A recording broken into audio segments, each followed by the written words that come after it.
Welcome to Democracy Now!, democracynow.org, The War and Peace Report. I'm Amy Goodman. U.S. senators have cleared the way for debate on what could become the first major gun control bill to pass Congress in nearly 2 decades. Lawmakers will begin what's likely to be a lengthy battle after 68 senators, including 16 Republicans, voted to begin considering the bill, which would expand background checks to most gun buys and increase penalties for illegal sales. The bill's likely to face more roadblocks from anti-gun control lawmakers supported by the powerful National Rifle Association. Thursday's procedural vote came almost exactly 4 months after a gunman killed 27 people in Newtown, Connecticut, including 20 children and 6 adults at Sandy Hook Elementary School. Jillian Soo spoke before the vote. Her sister, teacher Victoria, was gunned down at Sandy Hook on December 14th.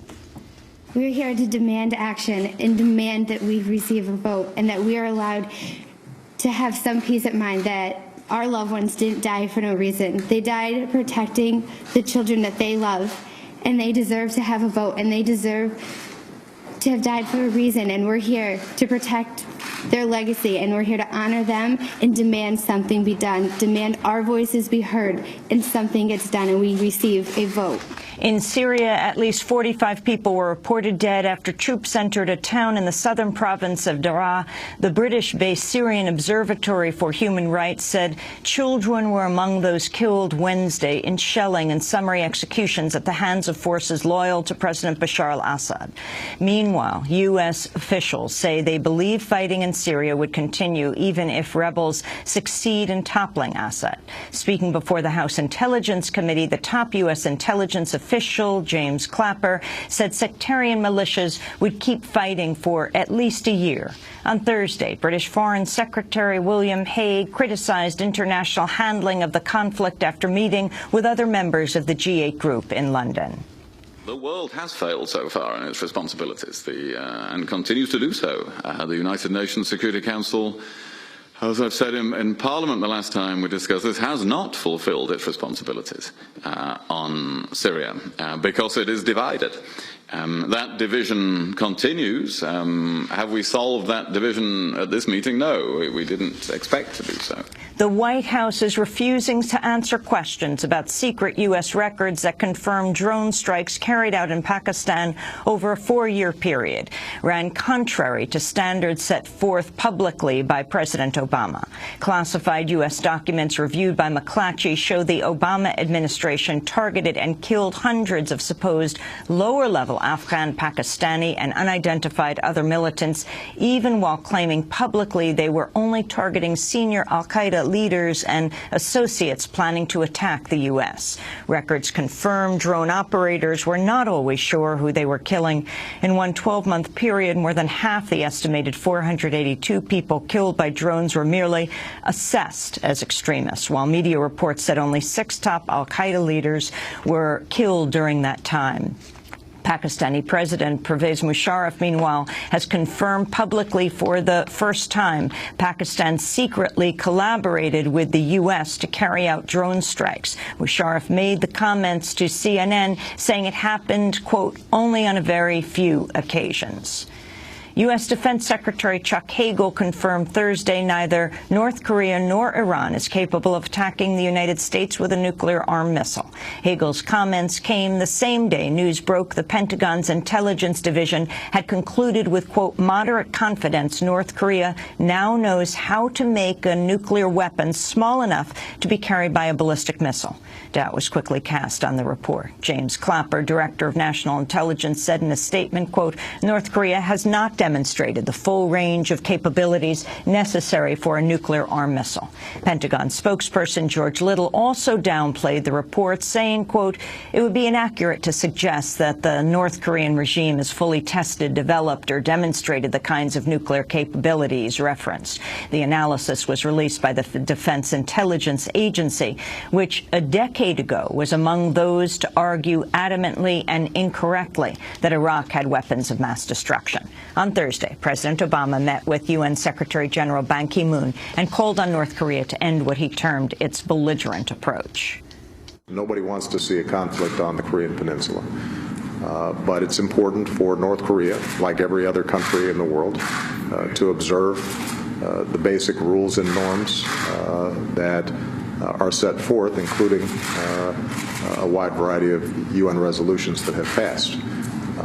And we will continue to try to work to resolve some of those issues diplomatically, even as I indicated to the Secretary General that the United States will take all necessary steps to protect its people and to meet our obligations under our alliances in the region. A Senate aide has told the Associated Press that a bipartisan immigration bill currently being worked out in the Senate could bar hundreds of thousands of immigrants from ever becoming citizens. The unnamed aide said the bipartisan bill, which is expected to be unveiled next week, would block anyone who arrived in the United States after December 31st, 2011, from applying for legal status or citizenship.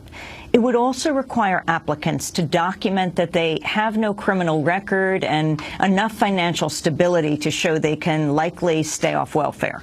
Such a bill could deny legal status to vast swaths of the 11 million people who entered this country without documentation. The bipartisan proposal has already been criticized for setting near impossible goals for so-called border security that could leave the undocumented people waiting a decade or more before they can apply for permanent residency. Lawyers representing hunger-striking prisoners at Guantanamo Bay are warning some prisoners could soon die in the 2-month-long protest, which they say includes the vast majority of Guantanamo's 166 prisoners. Some prisoners have reportedly lost dramatic amounts of weight, while authorities have attempted to break the strike with force-feeding and isolation. Meanwhile, at least one set of pretrial hearings at the Guantanamo War Crimes Court has been delayed after defense legal documents disappeared from Pentagon computers. The prosecution gained access to about 540,000 emails from Guantanamo defense teams. It's not clear which cases or lawyers the emails concerned. We'll have more on Guantanamo later in the broadcast. Chilean students took to the streets Thursday in a massive demonstration for free, quality, and universal education. Organizers said roughly 150,000 people took part. More than 100 people were arrested as some demonstrators clashed with police. Chile's student movement erupted in 2011 as hundreds of thousands took to the streets for the largest protests in decades. Among those taking part in Thursday's rally were educators, healthcare workers, and parents. Daphne Concha is with the Coordination of Parents and Guardians. Today's demonstration, which unites all the groups calling for education, mobilized since yesteryear for the large national demand, which is that education is once again a right and not a privilege for some, and not a business, not for profit making and negotiating, which it has been all these years. In Brazil, hundreds of people rallied Thursday to protest the privatization of Maracanã Stadium, which will host events for the upcoming World Cup and 2016 Olympics. Two private entities are competing to operate the stadium, which critics say should remain in public hands. Last month, the group of indigenous people were forcibly evicted from a former indigenous museum adjacent to the complex after living there for years. The museum will be demolished as part of the renovations worth hundreds of millions of dollars. Venezuela's presidential candidates have given their final speeches ahead of this weekend's election to choose a replacement for President Hugo Chavez, who died of cancer last month. Hundreds of thousands rallied in the capital, Caracas, to support Nicolas Maduro, a former bus driver and Chavez's chosen successor. Maduro is leading in the polls ahead of challenger Enrique Capriles, who lost to Hugo Chavez in last year's election. In a historic move, lawmakers in Uruguay have voted overwhelmingly in favor of legalizing same-sex marriage. President José Mujica is widely expected to sign the bill, making Uruguay the third country in all of the Americas to legalize same-sex marriage after Argentina and Canada. The break in an oil pipeline that flooded part of Mayflower, Arkansas, with tar sands crude is far larger than originally believed. Arkansas Attorney General Dustin McDaniel said the ExxonMobil pipeline had suffered a nearly 2-foot-long and 2-inch-wide break when it leaked thousands of barrels of oil into a residential area. McDaniel has subpoenaed records on the 65-year-old Pegasus pipeline as part of an investigation into the spill.